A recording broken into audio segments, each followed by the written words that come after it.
देखिए विनय जी, मैं आपको बताता हूँ कि इसके अंदर एक केंद्रीय सरकार ये किसानों के विरोध के अंदर ड्राइंग रूम में बैठे हुए जो लोग, जिनको ये नहीं पता कितनी फसल ली जाती है, किस स्टेट में क्या क्या फसलें होती हैं और कितनी फसल को खेत के अंदर एक फसल को कितना टाइम लगता है, बीज और दूसरी चीज़ें तो छोड़ दीजिए, इन लोगों को ये नहीं पता खानी कैसे होती हैं।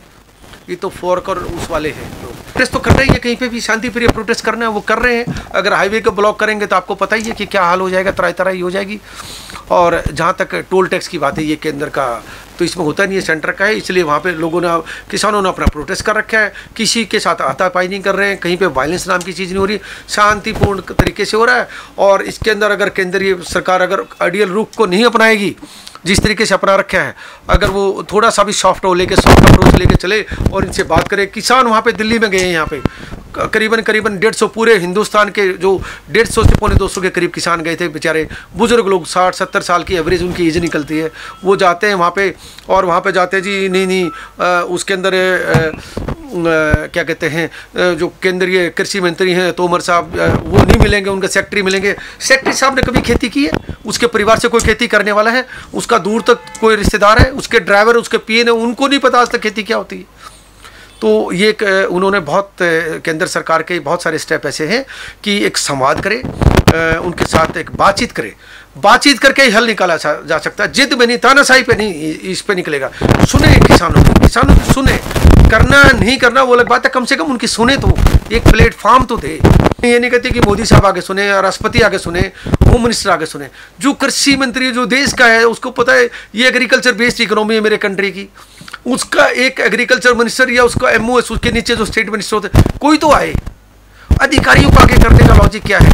तो इसलिए मैं आपको बता रहा हूँ विनय जी, ये एक शांतिपूर्ण प्रदर्शन है, चलता रहेगा, प्रोटेस्ट होता रहेगा। कब तक होता रहेगा? जब तक सरकार की कानों तक आवाज़ नहीं जाएगी, जब तक इलेक्शन नहीं आएगा। और इलेक्शन के अंदर इस सरकार को इतनी जोर की आवाज़ सुनाई देगी, ये सरकार भूल जाएगी।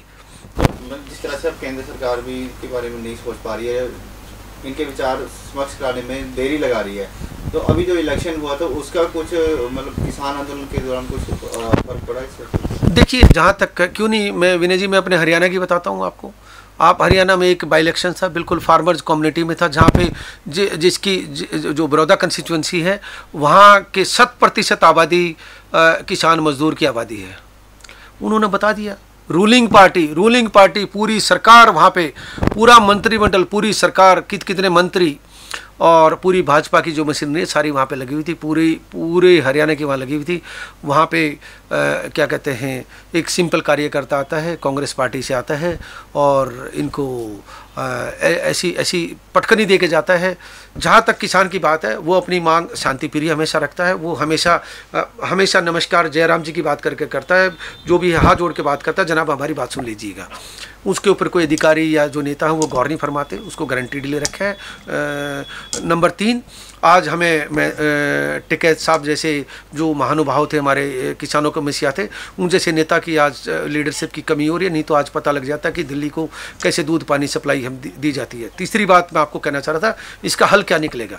इसका हल ये निकलेगा, अगर ये केंद्र सरकार का ये रुख रहता है तो आने वाले इलेक्शन के अंदर सरकार का वो हाल हो जाएगा जो आज बड़ौदा में हुआ है। मेरा ये मानना, पार्टी किसकी सरकार क्या आती है वो समय बताएगा, लेकिन किसान अपनी चोट जरूर मारेगा।